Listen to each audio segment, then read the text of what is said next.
Controversy is escalating out there quickly, especially with the media fanning the flames. Emotions are running high, there are protests in the streets, fighting in the comments section, and it's on the edge of delving into complete and utter chaos.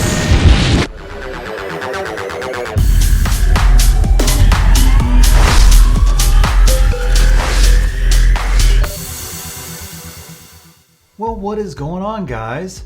Luke here today, and we need to have a serious conversation about Tesla combining with SpaceX, combining with Boring, and all the rest of Elon Musk-led companies. Chicken G is on one side of the debate.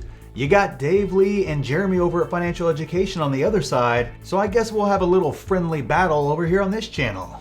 So before I give you my case, I just ask that you gently tap that like button real gentle, and don't change your mind if you disagree with my assessment.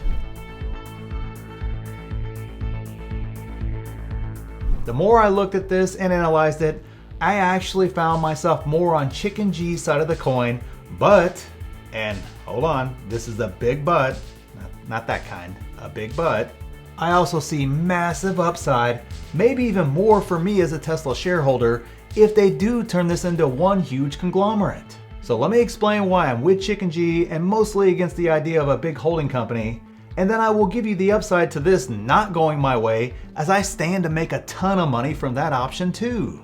So there are really two huge reasons why I do not want to see Tesla merge and create this giant conglomerate. So I'm going to mostly steer clear of everything Chicken G said in his video, although I completely agree with everything he had in his video. I'll put a link to that down in the description so you can check it out and get the rest of my thesis. But don't do it right now, not until I finish mine. It totally messes with the algorithm.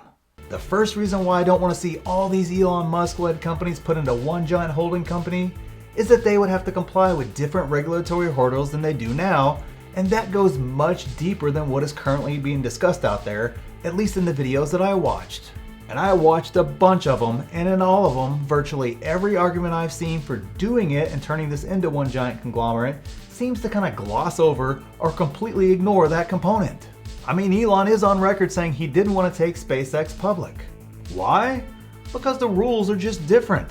The accounting is actually a little different, and his ability to be Elon being Elon is altered a bit when he's talking about Tesla versus when he's talking about his other companies, because the rules are different. Government contracts are different with private companies versus public companies, and more importantly, the scrutiny and openness is completely different with a private company versus a public company. SpaceX enjoys a ton of autonomy and basically a willingness from shareholders to do whatever the heck they need to do in order to make things happen. And that changes when the company becomes a public company to some degree. And here's another possibility going along these same lines. And just try to be open-minded here. Is it possible, because all these companies will actually be linked in several ways, that maybe Company X gets hit with an antitrust lawsuit and is forced to break up? You want to kill innovation at all those businesses? Just have the government oversee the breakup of those companies. Do you want the US government having anything to do with Tesla or SpaceX or any of those other companies? I think not. Keeping them separate allows you to avoid antitrust laws while still maintaining Elon's control and vision and direction to preside over each company. And the second reason, and it's maybe the most important reason, when was the last time you saw a large conglomerate 5x in a year? I mean, we just saw it with Tesla this year, and I bet if SpaceX IPO'd tomorrow, we would have several 5x moves until it matured, 5 or 10 years later. And I think the same scenario would happen with Neuralink, same thing with Boring even. But throw them all into one big giant conglomerate, and you are trying to tell me it will have a 5x move not once, but 4, 5, 6, 7 times? I'm not thinking so.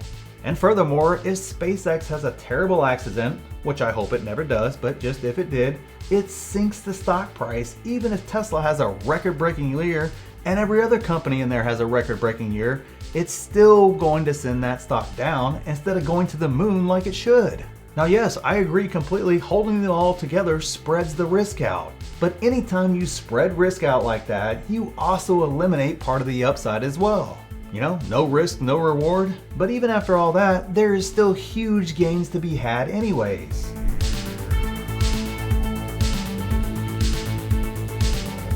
Now, while I'm firmly in the camp of not doing it, I would be lying if I said there isn't one massive upside that would come our way if this actually does happen.